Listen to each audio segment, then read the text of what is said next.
so far na kaluy-an man nga nahingagaw namon na aprobahan sa Sangguniang Panlalawigan ang executive and legislative agenda sa Iloilo Provincial Government.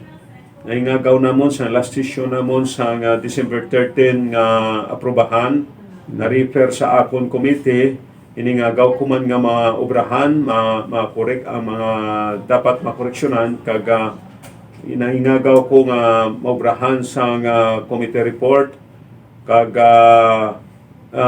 gin-recommend naton sa motong nga session, nagligad namon nga session, December 13, last regular session, nga maaprobahan, kag na-aprobahan gid ang executive legislative agenda sa Iloilo Provincial Government. Ining executive legislative agenda amo ni ang direksyon sang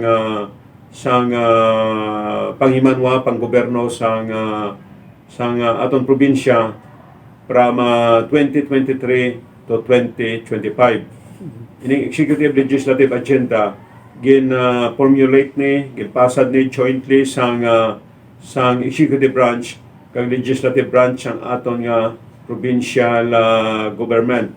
So diri naton makita nga may ara gid sang harmonious working relationship, kag manami gid nga pag-updanay kag pag-builuganay sang executive kag legislative